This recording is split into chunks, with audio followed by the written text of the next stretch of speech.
Oke, sudah bisa. Siap. Bismillahirrahmanirrahim. Assalamualaikum warahmatullahi wabarakatuh. Waalaikumsalam warahmatullahi wabarakatuh. Suara saya jelas ya? Alhamdulillah jelas Ustaz. Bismillah, alhamdulillah, wassalatu wassalamu ala rasulillah wa ala alihi wa la hawla wa la quwwata illa billah wa ba'du. Kita mulai dengan baca basmalah ya. Bismillahirrahmanirrahim. Bismillahirrahmanirrahim. Ini saya yang share screen atau Monggo dari Ustaz aja. saya saja ya? Ya. Oke, saya share screen. Ya. Sebentar.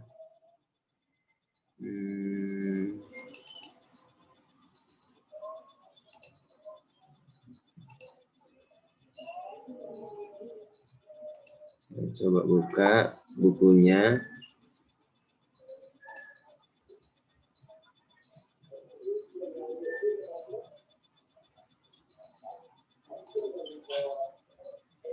Ini buku berjudul At-Tadhib.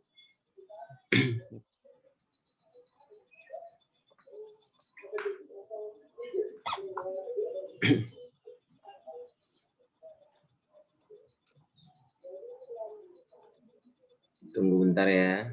Ustaz. Oke.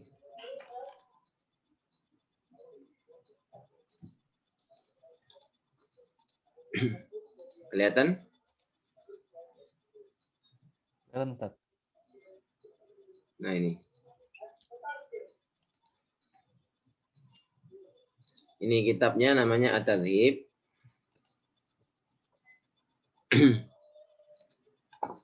Ini fi adillati matinil ghayah wa taqrib. Kitab At-Tadhib ini kitab yang menjelaskan dalil-dalil dari kitab Al-Ghayah wa Taqrib, atau disebut dengan kitab Matan Abi Syuja, karena yang nulis itu Abu Syuja. Fil fikhi Syafi'i, dalam fikih Imam Syafi'i. Mas Nanda yang pengen langsung masuk ke kitab ya? Boleh Ustaz. Ini kitab dasar sebetulnya. Dasar, ya. Nanti tapi tulisannya sedikit tidak terlalu besar. Iya. Cuma nanti berharokat, jadi insya Allah lebih gampang. Buku ini ditulis oleh Dr. Mustafa Dibuwo dari Damaskus, Suriah. Beliau itu seorang syekh atau pakar dalam bidang fikih Imam Syafi'i, madhab Syafi'i di Damaskus, Suriah. Damaskus, Suriah, ya betul ya. Ya. Bismillahirrahmanirrahim. Saya langsung masuk pada bagian pertama. Ini sebetulnya Matan Ghayah wa Taqrib ini berarti takrib ya. Kitab takrib itu kitab yang paling dasar dalam fikih madhab Imam Syafi'i. Ini baru ditulis. Ini syarahnya saja atau penjelasannya. Saya masuk langsung atau boleh baca pembukaan?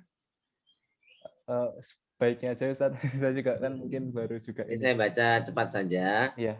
Ini bahwasanya pembukaan, alhamdulillah wahdah, segala puji hanya bagi Allah, al-qail yang berkata fi kitabi, dalam kitabnya, ini pentingnya belajar ilmu fikih. Falaula nafara min kulli firqatin minhum ta'ifatun yatafaqahu fiddin.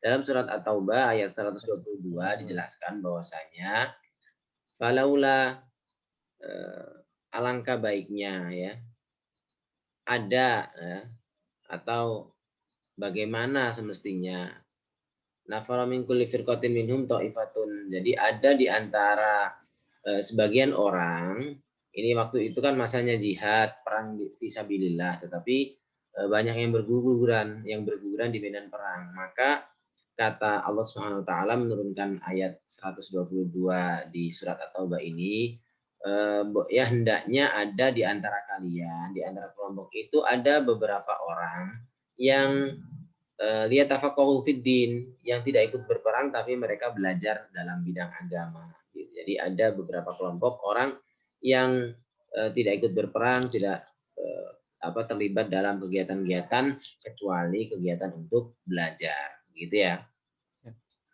Dalam rangka untuk dakwah, gitu ya. Wassalatu wassalamu ala man la nabiyya ba'dahu.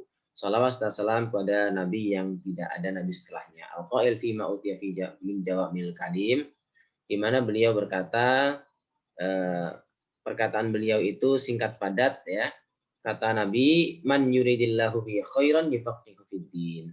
Barang siapa yang ingin dikehendaki oleh Allah Subhanahu wa taala kebaikan, maka Allah Subhanahu wa taala akan memberikan pemahaman dalam bidang agama. Hadis ini muttafaqun alaih. Muttafaqun alaih itu kitab hadis yang disepakati oleh Imam Bukhari dan Muslim, baik dalam segi sanadnya maupun dalam segi matannya. Wa ala alihi wa sahbihi. Begitu juga salawat dan salam pada keluarga beliau dan sahabat-sahabatnya, wa man tabi'ahum bi ihsanin, dan doa kebaikan bagi orang-orang yang mengikuti mereka. Fafaqiha fi dinillahi azza wa jalla fa'alima wa 'allama. Ya, jadi mengetahui hukum-hukum dalam agama Allah Subhanahu wa taala, mengetahui dan mengajarkan. Begitu ya. Jadi mengetahui, setelah mengetahui disampaikan apa yang diketahui itu. Wa ba'du, setelahnya fa inna kitab Matan Ghayah wa Taqrib. Kitab ini Matan Ghayah wa Taqrib ini nama kitabnya Matan. Matan itu kitab yang masih singkat. Nanti ada namanya syarah-syarah, itu penjelasan dari matan. Kalau matan itu dalam konteks hadis, maka matan itu adalah isi hadis itu. Isi hadis itu. Ada juga sanad. Sanad itu berarti ketersambungan atau silsilah. Silsilah itu ketersambungan antara satu perawi atau pencerita sampai pada Nabi. Itu namanya riwayat atau sanad. Sementara matan itu isinya. Berarti matan Ghayah wa Taqrib itu berarti inti dari kitab Ghayah wa Taqrib. Min khairi kutubi Syafi'i. Min khairi kutubil fiqhi asy-Syafi'i. Di antara kitab mazhab Syafi'i yang paling baik. Syaklan wa matmunan, dalam segi bentuk dan kontennya. Ya, fahuwa ala sighari hajmihi. Kitab ini meskipun kecil, gitu ya. Sighar itu kecil, hajmihi bentuknya. Qad ishtamala, dia memuat ala jami'i abwabil fiqhi. Memuat apa? Semua bab-bab fiqih. Wa mu'dhami ahkamihi, dan kebanyakan hukum-hukum fikih. Wa masailihi, dan masalah-masalahnya. Dalam hal apa? Fil ibadati, dalam masalah ibadah. Wal muamalati, dan muamalat. Muamalat itu yang sifatnya transaksi, hubungan antara manusia dengan manusia yang lain. Waghiria, dan permasalahan yang lainnya. Ma'asuhulatil ibarah, dengan mudahnya teks ya, atau bahasa yang dipakai. Wa jamalil lafzi, dan keindahan lafaz atau teksnya. Wa husnul tarkib, dan bagus struktur bahasanya. Ila janibi mamtaza bihi min taqsimati mawdu'iyah. Juga kelebihannya dalam bidang pembagian yang sifatnya tematik, gitu ya. Tusahil ala mutafaqih, atau tashulu ala mutafaqih, yang memudahkan, atau tushil atau tusahil, memudahkan bagi orang yang ingin belajar fikih fidinillahi, dalam agama Allah SWT, idrakahu wastihdarahu. Jadi mudah untuk dipahami dan untuk dihafalkan, gitu ya. Wa yamtazu hadzal kitab, kelebihan kitab ini bima kataballahu ta'ala min qabulin. Jadi banyak yang menerima. Ya, dari Allah SWT menakdirkan banyak sekali yang menerima kitab ini. Maksudnya adalah banyak yang menggunakan kitab ini, dipakai di pesantren-pesantren, di madrasah-madrasah yang madrasah diniyah dan sebagainya, di tingkat yang dasar biasanya tingkat sanawiyah gitu ya, atau SMP. Fatajidu, ya, didapati tullabal ilmi wal ulama qadiman wa haditsan. Banyak pelajar, para ulama baik dahulu maupun kontemporer, muqbilina alaihi darsan wa ta'liman. Banyak yang menerima kitab ini, menjadikannya sebagai bahan ajar dan bahan untuk belajar. Jadi bahan untuk mengajar maupun belajar, bahan untuk belajar maupun untuk mengajar. Wa fahman wa hifdzan, dipahami, dan banyak juga yang menghafal matan kitab ini.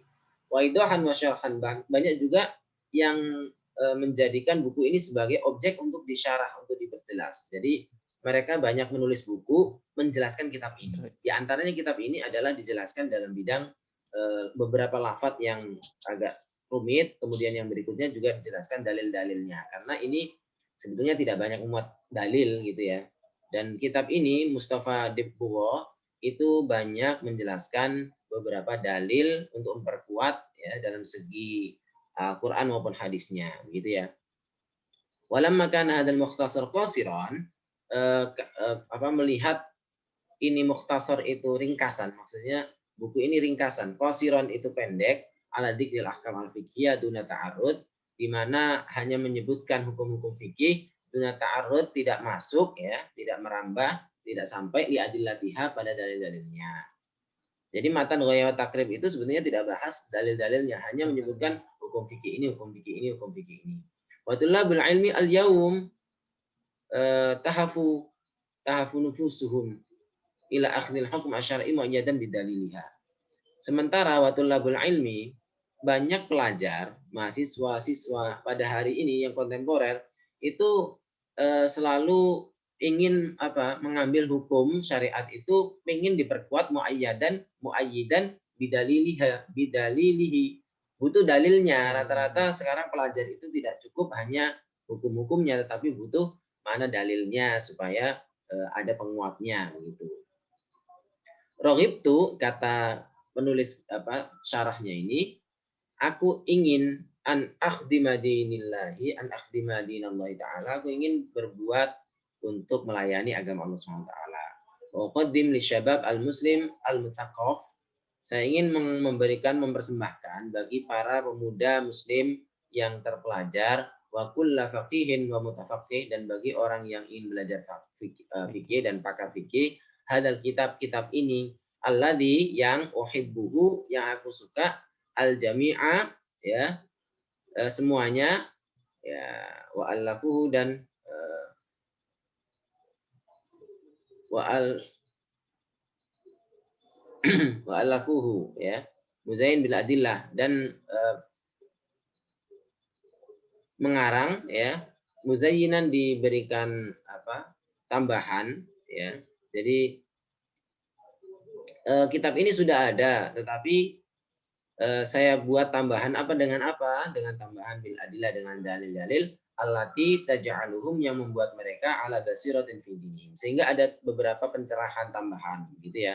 Wa taziduhum yaqinan fi syariatihim, sehingga menambah keyakinan dalam melaksanakan syariat agama mereka. Wa tathbitan fi aqidatihim, dan memperkuat dalam akidah keyakinan mereka. Wa tmi'nanan fi ibadatihim, semakin membuat tenang dalam ibadah mereka kalau tahu dalilnya. Meskipun bukan mujtahid ya, tapi kita sebagai pelajar atau orang muslim yang terpelajar, paling tidak mengetahui dalilnya bukan berarti beristihad, tetapi hanya sekedar untuk tahu. Masih polit gitu ya, masih kita bertaklid masih. Wastiqomati fi tasarrufati wa muamalatihim, sehingga kita menjadi istiqomah gitu ya dalam melakukan amal ibadah dan muamalah itu. Wa kana fadlullahi 'aliyya kabiran. Jadi banyak kemudahan atau kemurahan dari Allah SWT.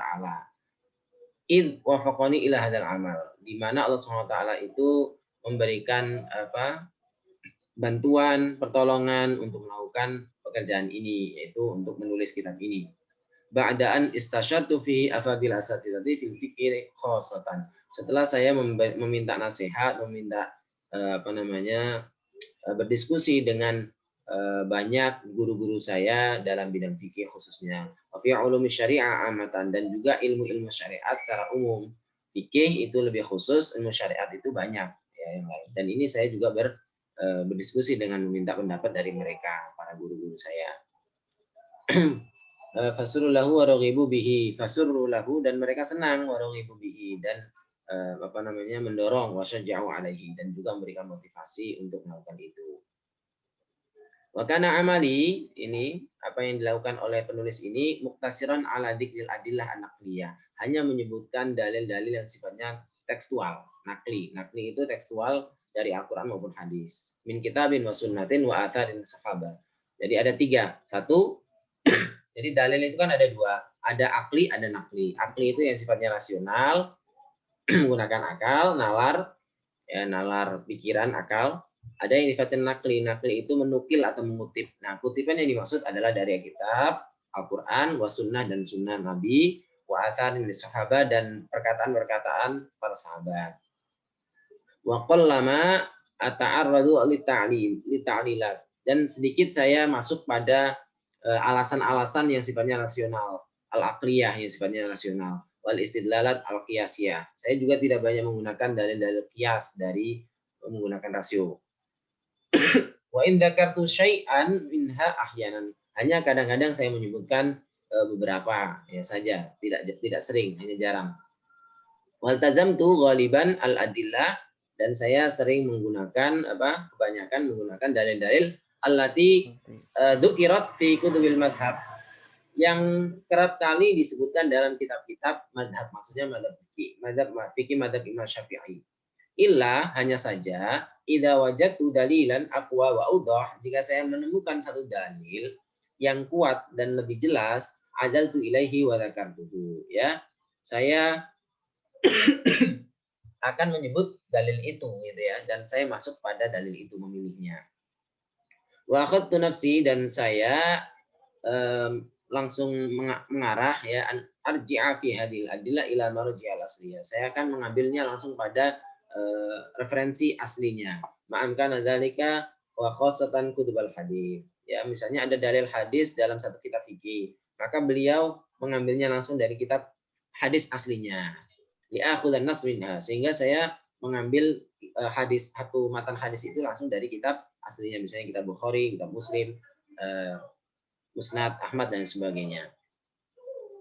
Wa utsbit raqmal hadis. Saya juga menyebutkan nomor hadis al-mutasalsil in wujud, jika ada nomor hadis itu. Awisofha, halamannya, ini namanya penelitian ya, jadi disebutkan ya seperti catatan kaki ya.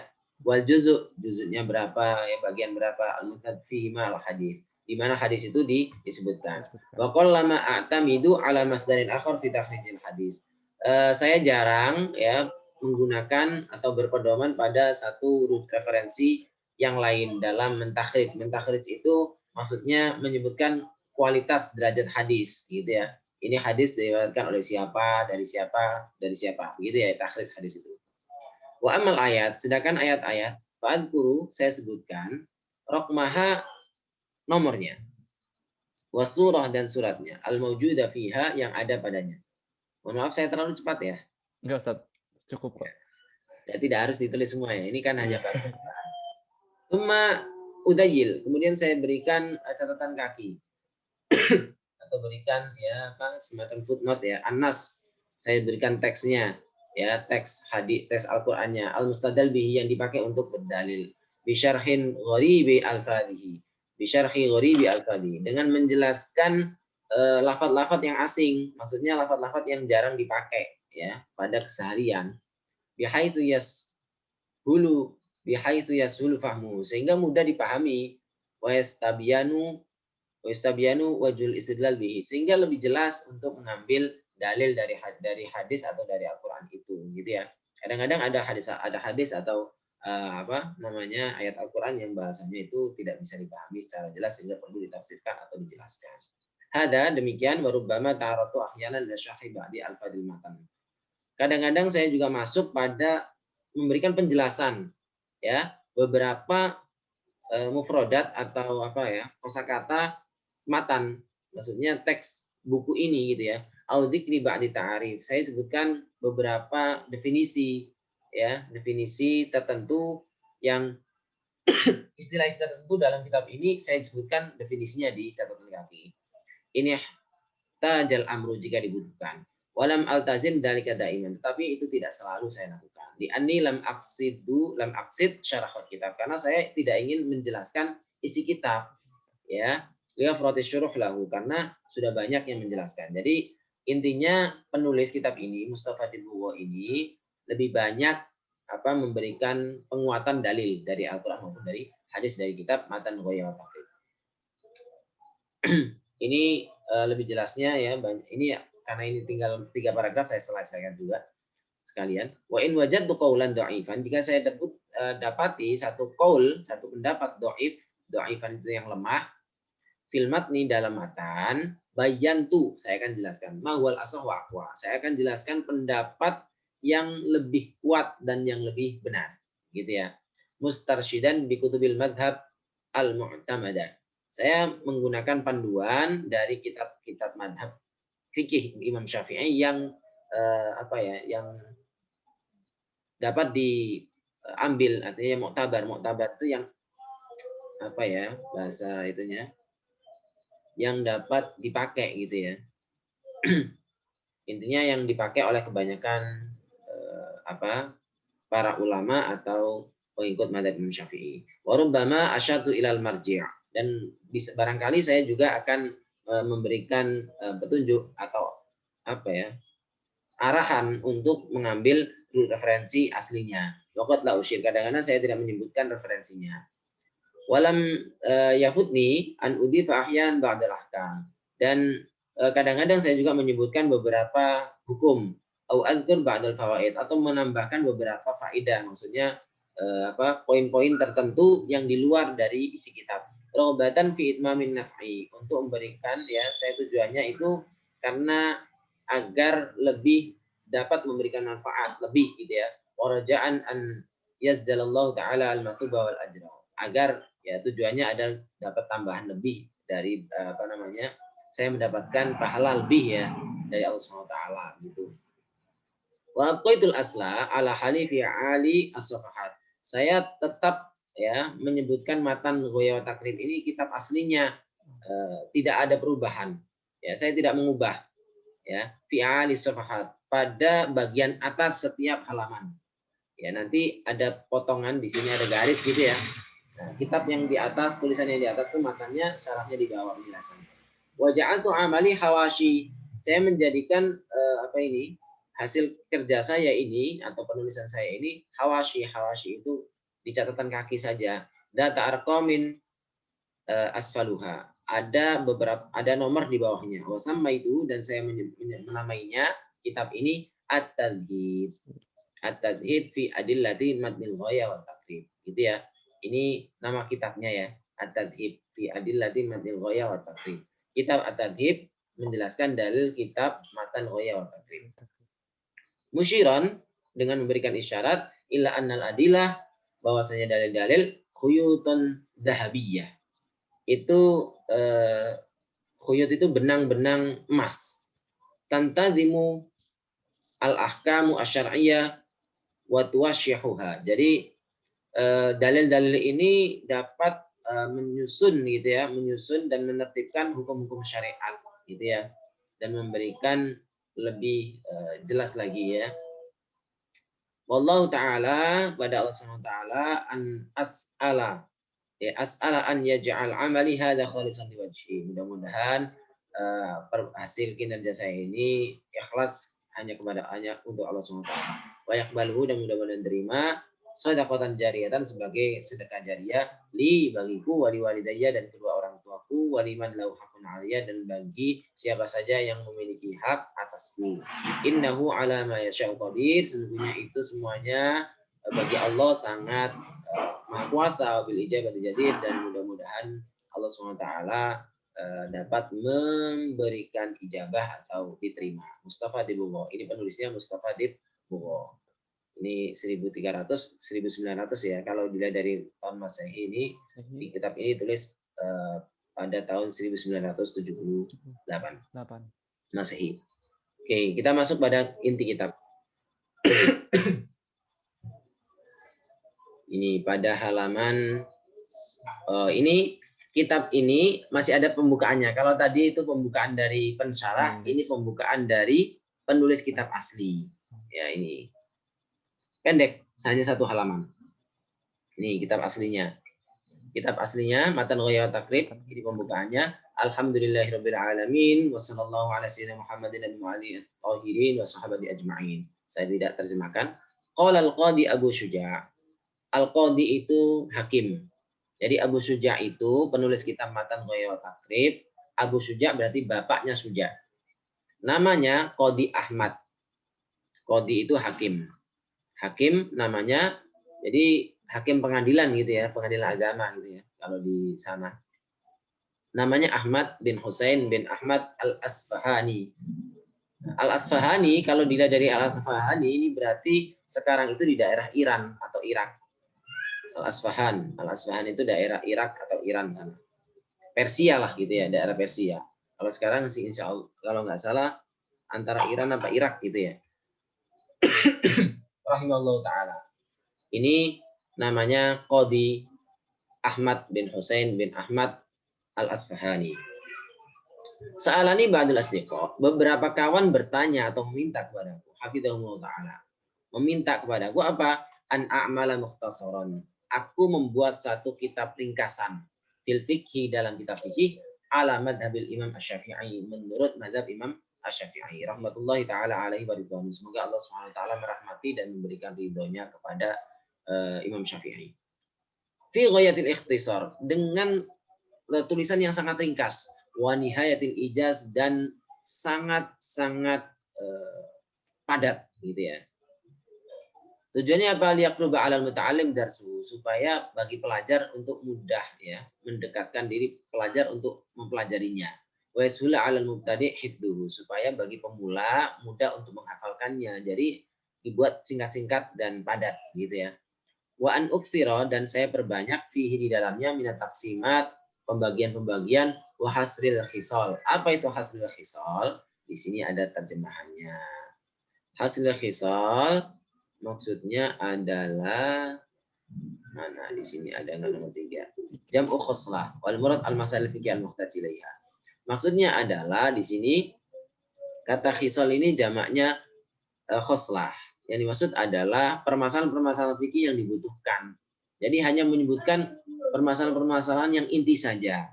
Fa'ajabtuhu, lantas aku menjawab permintaan banyak teman, ila dalika, atas permintaan itu, thaliban litsawab, tujuannya untuk berharap apa? Pahala dari Allah Subhanahu wa taala. Raghiban ilahi taala, ya, berharap apa kepada Allah Subhanahu wa taala, fit taufik, memberikan pertolongan liswabi, untuk menulis yang benar.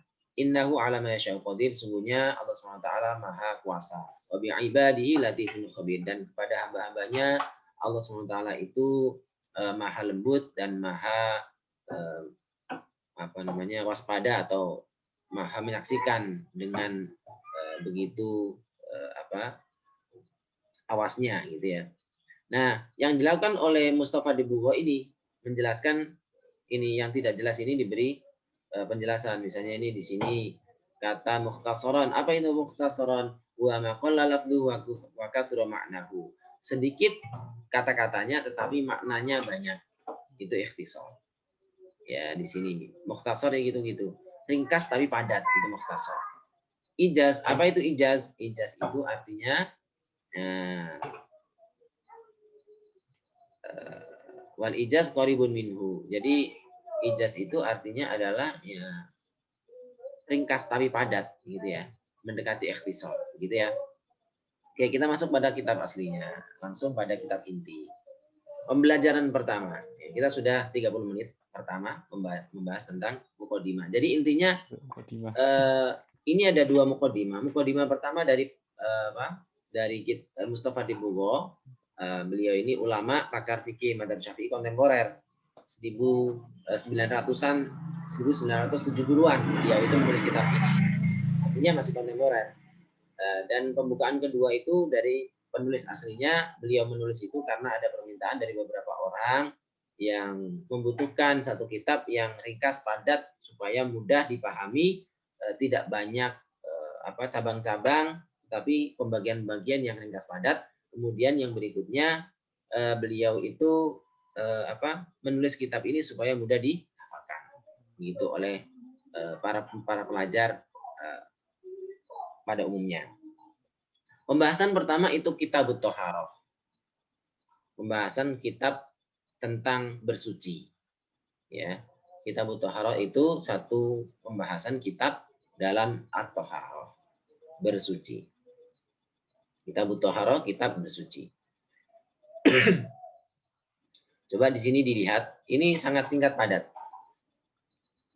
Al-miyahul lati yajuzu bihat tathiru sab'u miyahin. Ma'us sama'i wa ma'ul bahri, wa ma'un nahri. Kurang besar tulisannya? Cukup Ustaz. Coba saya besarkan dikit ya. Siap.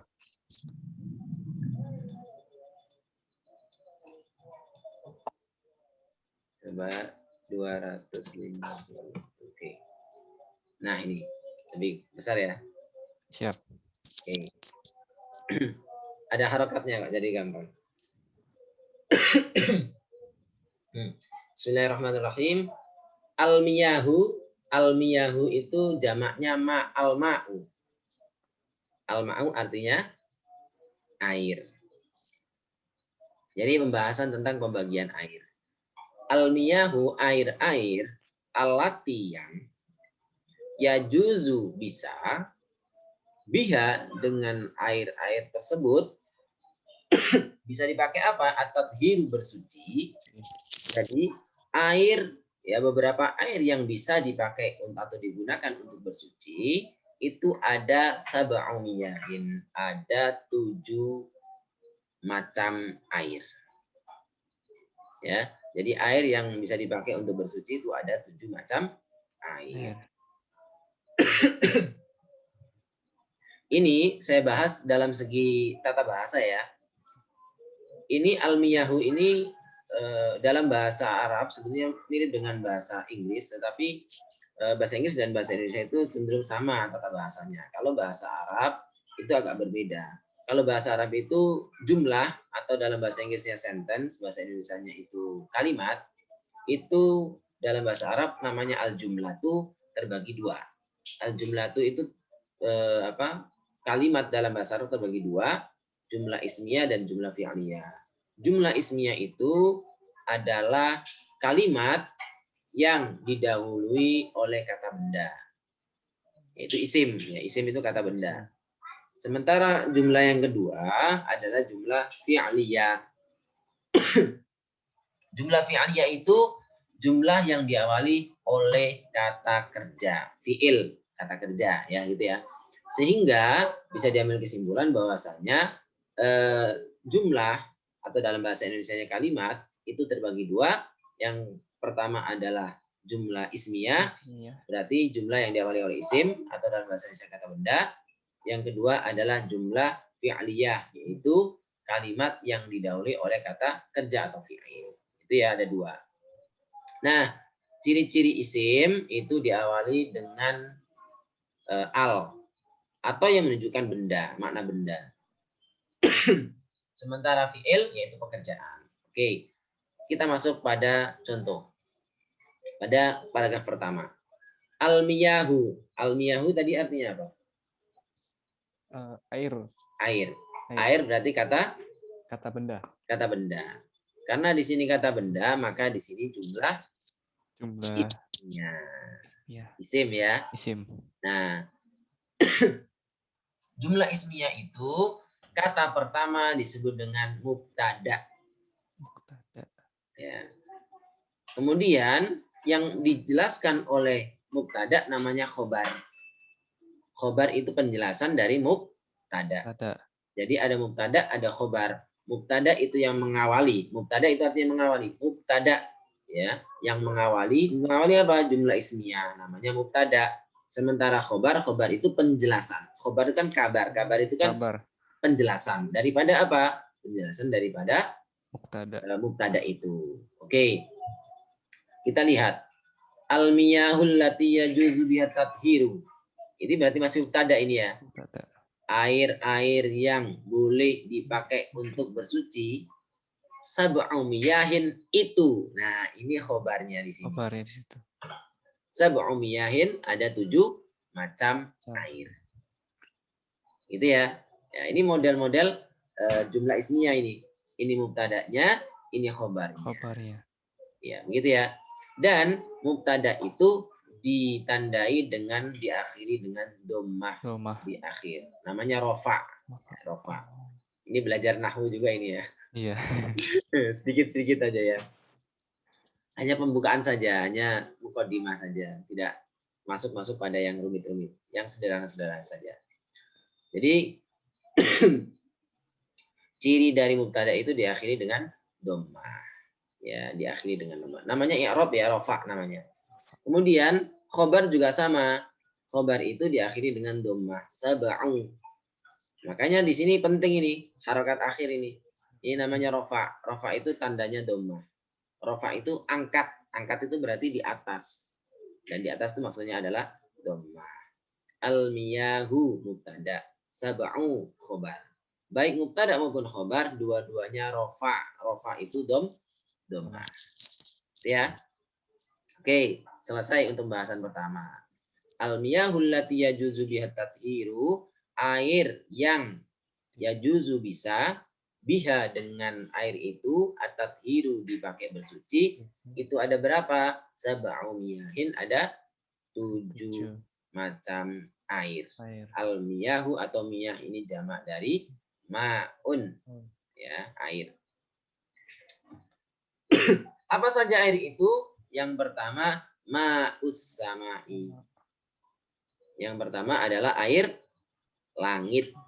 As-sama itu langit. Maksudnya adalah air hujan. Ya. Yang kedua ma'ul bahri. Jadi air hujan itu suci, ya, dan bisa dipakai untuk bersuci air hujan itu, ya. Jadi kalau misalnya kita ada air hujan, kemudian kita tadahin, bisa dipakai untuk bersuci. Atau dari talang, tapi talangnya dipastikan di atasnya tidak ada bangkai. Tapi kalau ada bangkai, baru awal-awal itu biasanya hati-hati dulu. Tapi nanti yang berikutnya sudah lama air itu turun, maka di situ suci. Oke. Yang kedua ma'ul bahri, air laut. Jadi air laut itu juga bisa dipakai bersuci, meskipun kumur-kumurnya juga hati-hati karena asin sekali. Asin. Tapi bisa bersuci. Meskipun tidak harus kumur-kumur pakai air laut kan, karena kumur-kumur itu hukumnya tidak wajib, tidak rukun. Jadi kalau ditinggalkan kumur-kumurnya boleh. Jadi kumur-kumurnya khusus pakai air aqua atau air minum ya boleh. Atau pakai kalau kuat ya nggak apa-apa, kumur-kumur pakai air laut kalau kuat.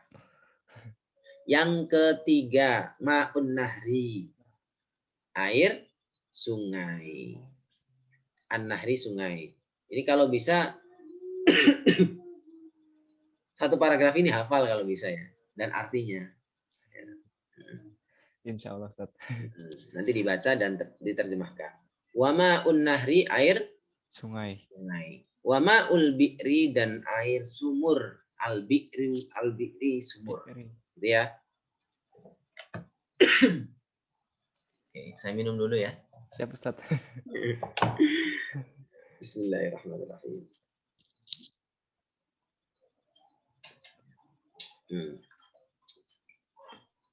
Yang berapa tadi? 1, 2, 3, 4. Yang kelima. Ma'ul aini. Ma'ul aini itu air dari mata air. Berbeda ya antara sumur dengan mata air. Kalau sumur itu melalui galian, ya kita gali ke bawah, kemudian keluar sumur. Namanya air sumur. Sementara ma'ul aini itu air dari sumber mata air. Di sini memang dari awalnya tanpa digali sudah keluar air. Oke. Dan biasanya lebih bersih dan lebih bening. Biasanya di pegunungan. Wa ma'us salji, air salju, air es. Maksudnya air salju ya. Air salju itu maksudnya kalau air es itu ada salju turun, kemudian airnya itu kemudian esnya mencair, maka air itu bisa dipakai untuk bersuci kalau kuat, kalau tidak kedinginan. Dan yang terakhir ma'ul barodi. Ma'ul barodi itu apa? Di sini ada penjelasan. Oh enggak, di sini tidak ada penjelasannya. Tapi ma'ul barodi itu artinya air embun. Tapi saya belum membayangkan air embun bisa dikumpulkan kemudian jadi banyak, karena rata-rata embun itu dikit ya. Iya, betul Ustaz. Dikit ya, jarang-jarang embun itu, karena embun itu kan keluar dari udara yang dingin di pagi atau malam hari, tengah malam itu ya. Sehingga untuk dipakai itu repot, meskipun suci dan bisa dimensucikan kalau bisa dikumpulkan. Ya. Kenyataannya sulit. Wa yumkinu an yuqal ikhtisaran, dan ini penjelasan dari itu ya apa Mustafa Debuwo. Astagfirullah. Wa yumkinu dan bisa an yuqal ikhtisaran bisa dikatakan seringkas yatatoharu bikul limain. Ya, yutatoharu bisa dipakai bersuci bikul limain dengan setiap air. Naba'a minal ardi agak rame ya. Iya apa Ustaz? Jualan foto.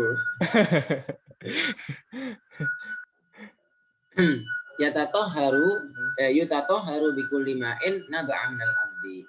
Bisa bersuci menggunakan semua air. Naba'a yang bersumber minal ardi dari bumi. Au nazala minas sama'i atau turun dari langit. Jadi intinya yang bisa dipakai bersuci itu apa yang keluar dari tanah, ya. Tadi yang berupa dari tanah itu berarti termasuk laut, ya. Kemudian ini sungai, kemudian sumur, dan mata yang air. terakhir adalah mata air. Yang dari langit itu air hujan, air salju, dan air embun. Ya, ini bisa dipakai. Wal aslu fi jawaz tatahhur bi hadhil miyah, dan bagaimana dalil terkait bolehnya bersuci dengan air-air ini? Kata Allah Subhanahu wa taala dalam ayat Al-Qur'an di antaranya wa yunazzilu 'alaikum minas sama'i ma'an liyutahhirakum bih. Wa yunazzilu dan dia Allah Subhanahu wa taala menurunkan 'alaikum atas kalian minas sama'i dari langit, menurunkan apa? Ma'an air. Liyutahhirakum bihi, ini maksudnya adalah menurunkan air dari langit berupa hujan, berupa salju, berupa embun dan sebagainya. Untuk apa? Bersuci dengan air itu. Ya, bisa kalian pakai untuk bersuci dalam surat Al-Anfal ayat 11. Wah, hadis dan juga ada hadis Nabi ini terkait sucinya air laut. Ya, ini apa hadisnya bagaimana? Marwah Abu Hurairah, diriwayatkan dari Imam Abu Hurairah. Sahabat Abu Hurairah radhiyallahu taala anhu qala sa'ala rajulun, suatu ketika seorang pria berkata kepada bertanya gitu ya Rasulullah sallallahu alaihi wasallam. Faqala ya Rasulullah. Orang tersebut bertanya kepada Rasulullah, ya Rasulullah, wahai Rasulullah, inna narkabul bahra, sesungguhnya kami itu sedang dalam perjalanan di laut, ya, berlayar di laut. Wa nahmil ma'anal qalil minal ma', sementara kita itu hanya membawa sedikit air.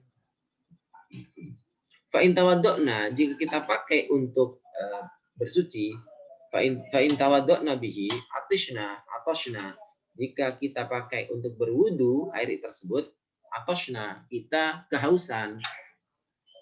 Afana tawaddu'u bima'il bahri, apakah kita bisa menggunakan air laut untuk berwudu? Kata orang tersebut bertanya kepada Nabi.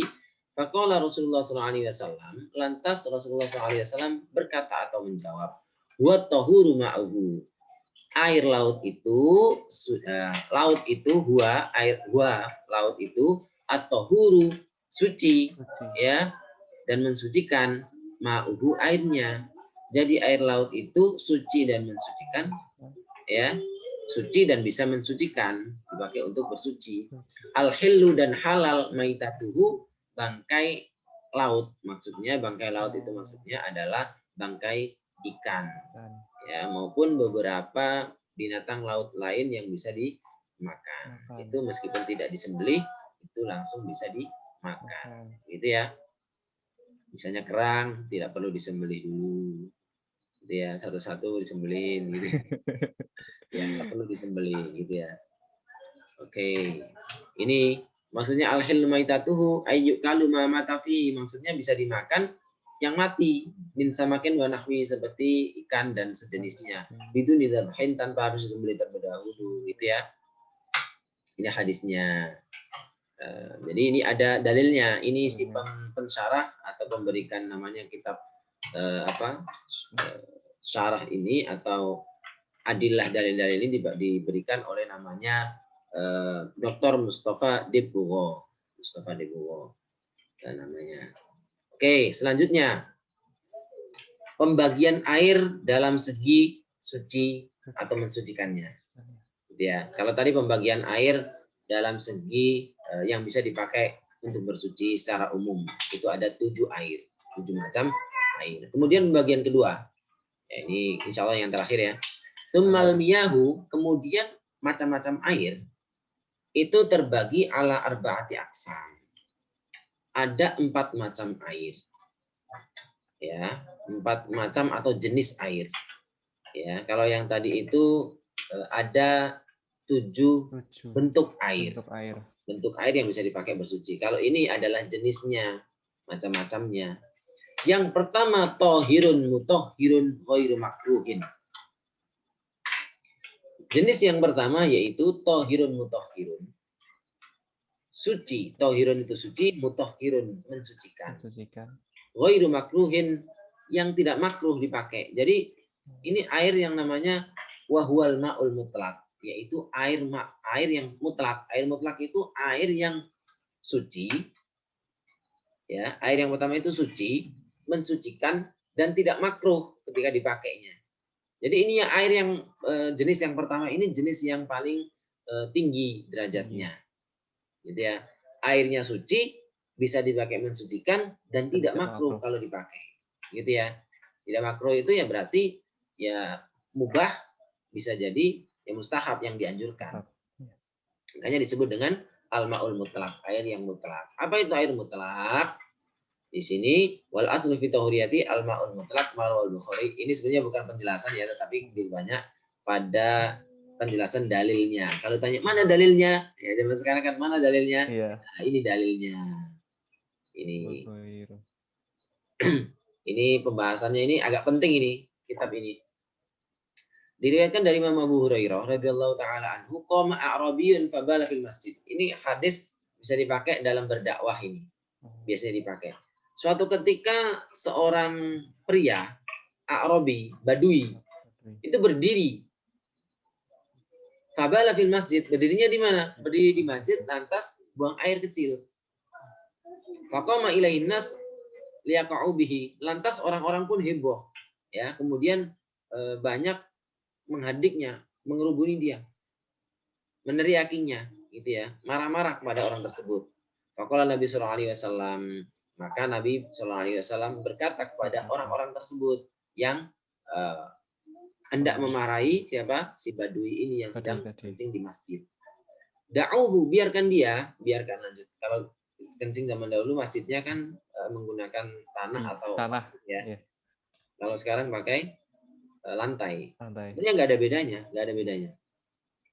Wahariquhu, dan siramlah, ya. Guyurlah ala bauli, atas bekas kencingnya, sajlan min ma'in atau zanuban min ma'in, ya di satu guyuran gayung gitu ya. Fa inna ma ba'ithum muyassirin, kalian itu diutus ya diutus maksudnya sebagai orang yang muyassirin, yang mempermudah, walam tub'atsu mu'assirin. Jadi kalian ini para sahabat, hai kalian para sahabat, kalian itu jangan mempersulit. Kalian itu diminta untuk mempermudah. Jangan kasar-kasar. Ya, santai saja, tidak perlu marah-marah gitu ya. Cukup kalian biarkan dia menyelesaikan hajatnya, buang hajatnya. Setelah itu kalau sudah selesai baru nanti disiram.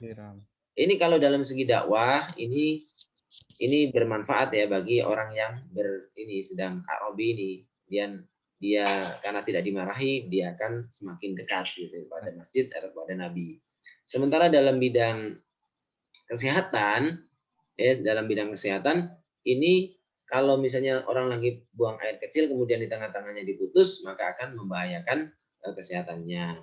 Dalam bidang fikihnya ada 2. Yang pertama adalah kalau sedang buang hajat itu di tengah-tengahnya kemudian kita tahan, kita cegah, maka akan semakin kemana-mana, makin air kencingnya itu semakin melebar kemana-mana. Tapi kalau dibiarkan paling hanya satu tempat itu, titik itu, gitu ya. Itu yang pertama. Yang kedua, ini ada permasalahan tentang air, bahwasanya air itu, ya, ini namanya air mutlak. Ya, cukup dengan air itu bisa dipakai untuk mensucikan dengan air gayung yang mutlak itu. Air yang secara umum air yang belum tercampur dengan apapun. Maksudnya adalah air yang 7 ini tadi di awal ini.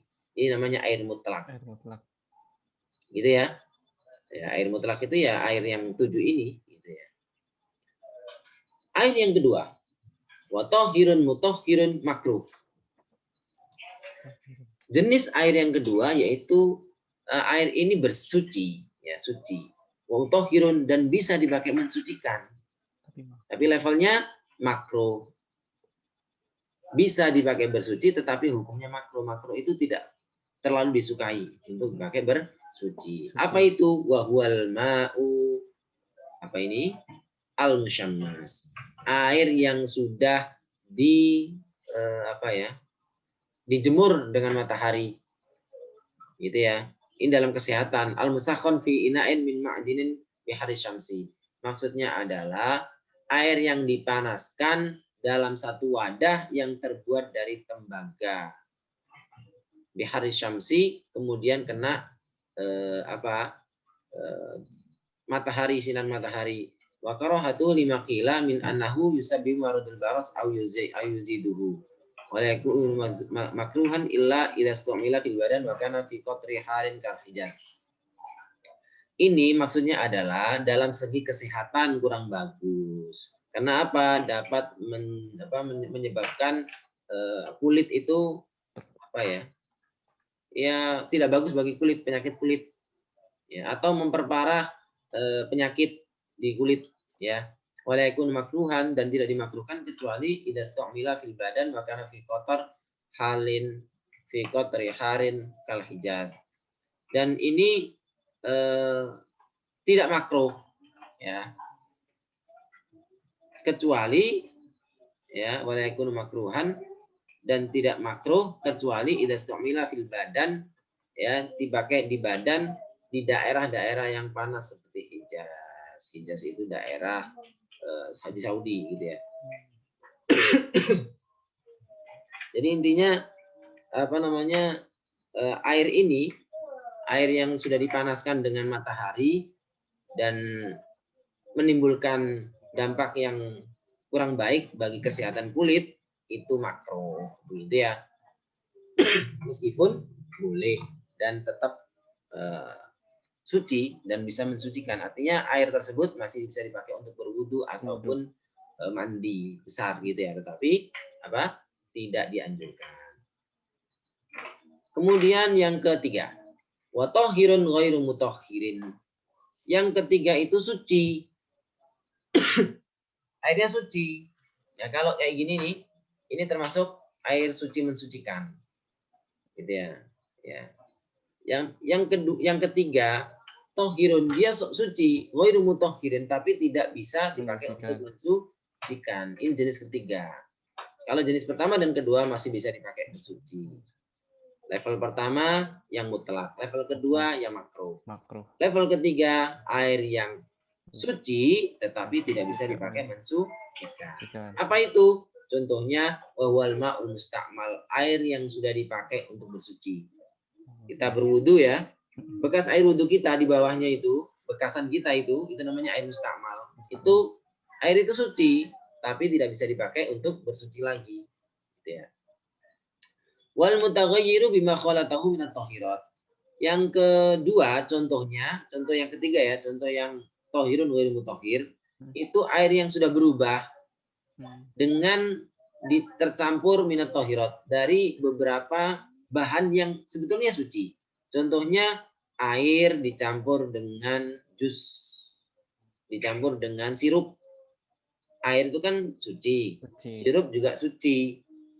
Tetapi kalau dicampur jadinya air sirup, tidak bisa dipakai untuk mensucikan. Nah, dia suci tetapi tidak bisa dipakai untuk mensucikan atau bersuci, tidak bisa pakai wudu. Begitu juga misalnya air bercampur dengan sabun, sabun suci. Ya, sabun itu kan suci, tapi sabun itu tidak bisa dipakai mensucikan. Ya. Airnya bisa dipakai mensucikan, tapi kalau sudah bercampur tidak bisa dipakai mensucikan. Gitu ya. Ini contohnya apa? Kalau di nomor 3 itu penjelasannya yang dimaksud dengan al-asya' at-tahirah sesuatu yang suci alati yastaghni anhal ma adatan walati la yumkin fasluha anhu ba'dal mukhalatah kal miski. Nah, misik, air dicampur dengan minyak misik, wal milah, air garam gitu ya. Air garam itu maksudnya air dicampur dengan garam, bukan air garam asli ya. Iya. Ya, air dicampuri garam sehingga jadi air garam, bukan air laut ya, lain lagi. Wa kaunuhu ghairu mutahhirin. Kenapa tidak bisa dipakai mensucikan? Di anau asbaha laisa ma' fi hadhihi halah. Karena dalam kondisi itu sudah tidak disebut dengan air saja, tetapi udah air yang lain, ya, air jus, air kopi, air teh, ada tambahannya tuh, gitu ya, ya, air sirup, begitu, air misik, minyak misik, tetapi kalau sudah campur air jadi air misik. Air misik. Air ditambahi kembang jadi air kembang, itu nggak bisa dipakai mensuci. Yang terakhir, ma'un najisun, air yang najis. Ya, air yang najis. Air yang keempat itu air najis. Tidak suci Dan tidak bisa apalagi dipakai untuk mensucikan gitu ya. Udah tidak suci pasti nggak bisa dipakai untuk mensucikan. Lain lagi dengan air yang sudah mengalami desalinasi kalau nggak salah istilahnya ya. Desalinasi atau penyulingan. Jadi air yang di kali yang kotor tapi mengalami menggunakan alat kemudian disuling, di beberapa daerah itu jadi air pam dan dipakai untuk mensucikan bisa. Begitu. Airnya sudah berubah karena banyak dan sudah berubah sifatnya. Wa ma'un najisun, itu air yang najis. Apa itu contohnya? Di sini adalah wa huwallazi halat fihi najasah. Air yang terkena najis. Ya. Air najis itu maksudnya mutanajis. Air yang terkena najis, gitu ya. Nah, di sini jadi ma'un najisun itu air yang kena najis, air najis. Wa huwallazi halat fi najasah, air yang terkena najis. Wa huwa dunal qullataini, posisinya dia kurang dari 2 qullah. Ya, kurang dari 2 qullah, maksudnya qullah itu apa? Itu dalil di sini jelaskan maksudnya adalah apa ya? Kalau dihitung-hitung itu 2 qullah itu berapa liter ya? Ada hitungannya. Di sini khamsumi aritlin Baghdadiyin takriban fil ashah. Ada 500 litrin. Ritlin itu satu ukuran semacam ukuran air seperti literan gitu ya, tapi literan Baghdad. Iya. Itu 500 itu ya, 500 liter itu, tapi bukan liter Indonesia ya, liter Baghdad. Liter Baghdad itu kecil. Kira-kira fil ashah menurut pendapat yang benar. Ya intinya 60 kali 60. Pokoknya kalau dihitung dari itu senti itu ya, 60 kali 60 itu kecil sekali. Dan itu bila kena najis ya dan kurang dari itu maka dia menjadi mutanajis. Atau aukana kullataini fataghayyar, atau bisa jadi dia 2 qullah tetapi terkena najis sehingga berubah. Ya. Lain kalau misalnya air itu banyak satu kolam besar, kemudian kena najis sedikit dan tidak mengubah, maka dia tidak menjadi najis, tidak menjadi najis. Ya, kecuali kalau berubah. Ya, kalau sudah berubah akibat najis itu baik rasanya maupun warnanya, maka menjadi najis. Tapi kalau tidak berubah, artinya masih kalah dengan jumlah debit air itu lebih banyak, maka tidak najis. Begitu. Wallahu a'lam bishawab. Barangkali ada yang ditanyakan? Ini izin Ustadz, izin tanya. Suaranya kurang keras. Oh, siap. Ini Ustadz, untuk yang terkait tadi, yang terakhir ya, air yang kurang dari 2 qullah itu berarti kalau ibaratkan semisal kalau kita di bak mandi kan kadang-kadang saya juga wudhunya ngambil dari bak itu di gayung. Berarti kalau misalkan udah tinggal sedikit tuh kayak mending nggak usah dari bak gitu ya Ustaz. Takutnya ragu-ragu ada najis dari misalkan ada nggak tahu juga sih ada apa ya kayak kotoran cicak mungkin jatuh ke situ kan masih tinggal sedikit kan ya. Kalau masih isi baknya banyak kan belum mengubah air itu gitu ya, Ustaz. Ya, jadi kalau pertama kita itu kalau ragu-ragu itu kita tidak yakin bahwasanya di situ ada yang jatuh berupa najis, maka dianggap tidak ada. Ya, yang masalah keraguan ya, maksudnya di kaidah al-yakin wa la yuzal bisyak. Kalau misalnya di situ memang tidak ada tanda-tanda ada kotoran, maka tidak ada kotoran gitu ya. Itu masalah pertama. Masalah kedua, kalau misalnya ada air tinggal sedikit kurang dari 2 kolah, ya kan misalnya airnya itu sedang mati listriknya. Kemudian di bak mandi itu ternyata tinggal setengah bak mandi yang ember kecil itu ya, kadang-kadang berupa ya yang bentuk yang apa ya? Yang dari toko-toko itu ya. Iya, yang Biasanya kan kecil. Ya ibaratkan dua kolah itu segitu itu. Ya, tapi itu kalau sudah berkurang airnya, berarti kan sudah berkurang dari 2 kolah. Iya. Nah itu kalau misalnya dipakai wudhu bisa, tapi digayung. Supaya penuh. Ambil gayung. Iya. Jadi anggaplah air itu suci. Berarti kan masih bisa mensucikan asal hasil dari kita bersuci tidak nyiprat ke situ. Nah, itu menurut madzhab Syafi'i ya. Madzhab Syafi'i itu ada namanya mustakmal nanti. Caranya ambil gayung, kemudian kita kucur dikit-dikit pakai gayung, kemudian kita buang.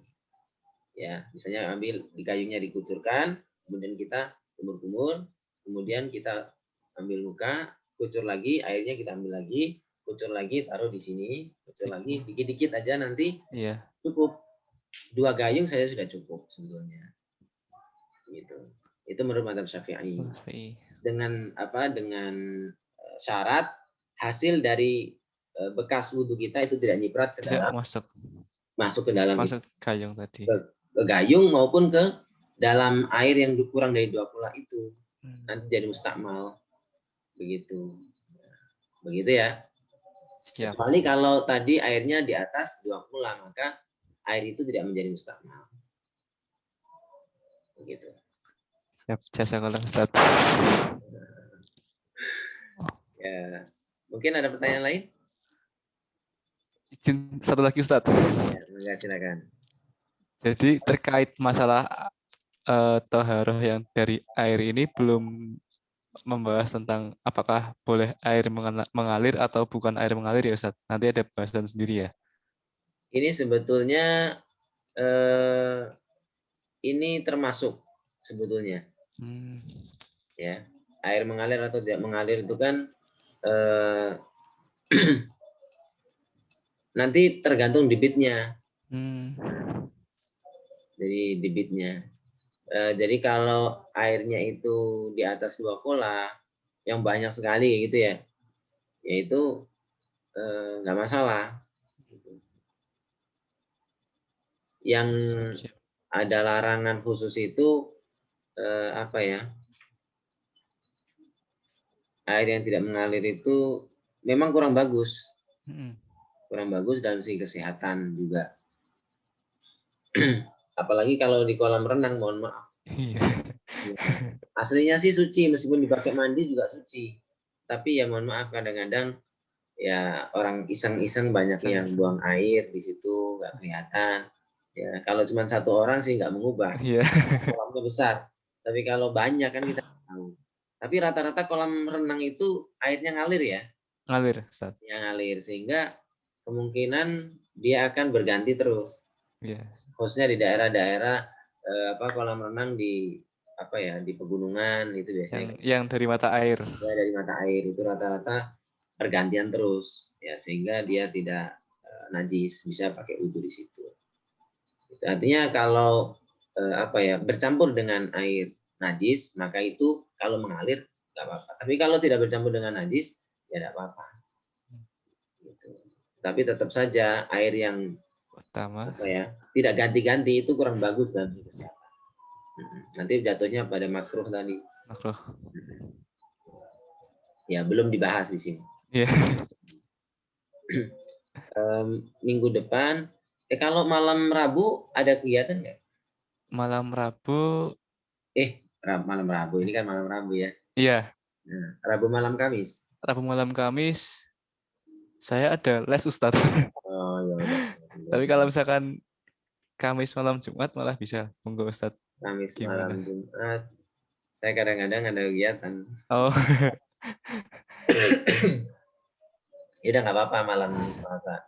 Selasa siap. malam Rabu. Selasa malam Rabu. Kalau Senin malam Selasa saya ada kegiatan. Ada jadwal. Oke, berarti Iya, minggu Ustadz. depan kita masuk ini ya. Ini faslun wa juludul maitah gitu ya. Coba oke, ya benar ya. Berarti halaman 13. 13. Nah, oke. Berarti kita bahas kitab ini saja ya. Siap, Ustadz. Oke. Nanti kalau misalnya ada teman yang mau ikut, silahkan, nggak apa-apa. Siap. Saya coba ajak-ajakin siapa yang Iya, barangkali iya. mau. Ya, nggak apa-apa kan. Itu Nggak kita ganggu juga, insya Allah. betul ngisi Ya, waktu malam ya, sambil ya, bagi yang punya waktu saja. menimba ilmu. Terima kasih dari saya. Sama Nanti Ustadz. besok, bagaimana biasa ya, jam habis duhur ya. Iya, paling ini Ustadz izin menyampaikan juga kalau terkait yang di musola di kantor itu kalau mungkin kalau misalkan diibaratkan kayak yang kemarin Ustadz Matiin kayak dulu, itu di rekodnya dimatiin dulu ya. oh siap siap